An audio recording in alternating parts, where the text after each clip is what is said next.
ماضی میں یہ ہوتا تھا کہ آوازیں اٹھتی تھی لیکن پھر سودے بازی ہو جاتی تھی، ہمارا مینڈیٹ بک جاتا تھا۔ کراچی کے ووٹوں اور مینڈیٹ کا اسی طرح کراچی کی گنتی کا تحفظ بھی کریں گے۔ نظریے کو بھی خاک میں ملا دیں کہ کراچی سے وزیر اعلیٰ نہیں بن سکتا، بنے گا انشاءاللہ تعالی وزیر اعلیٰ کراچی سے۔ مردم شماری کے حوالے سے آپ سے کہنا چاہتا ہوں کہ ہمارے لیے بہت امپورٹنٹ ہے۔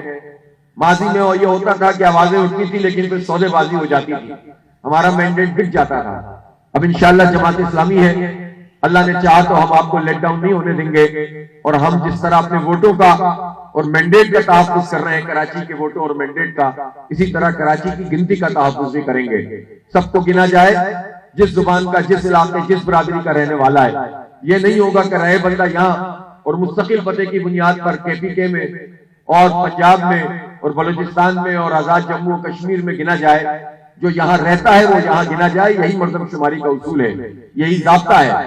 اس لیے آپ تعاون کریں، اور یہ کوشش ہو رہی ہے کہ ہماری گنتی کم کر کے ہماری نمائندگی اور کم کی جائے، تو اس چیلنج کو بھی قبول کریں، آپ اپنی گنتی پوری کریں، اور اس نظریے کو بھی خاک میں ملا دیں کہ کراچی سے وزیر اعلیٰ نہیں بن سکتا، بنے گا انشاءاللہ تعالی وزیر اعلیٰ کراچی سے، اور اس صوبے کے حالات کو بھی بدلیں گے انشاءاللہ تعالی۔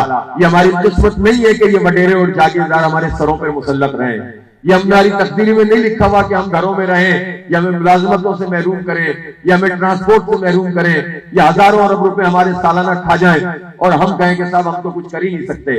اب ہمیں مزاحمت کرنی ہوگی، جنوین طریقے سے کرنی ہوگی۔ صحیح لیڈرشپ جماعت اسلامی کی صورت میں کراچی کو ملی ہے، انشاءاللہ اب یہ شہر آگے بڑھے گا۔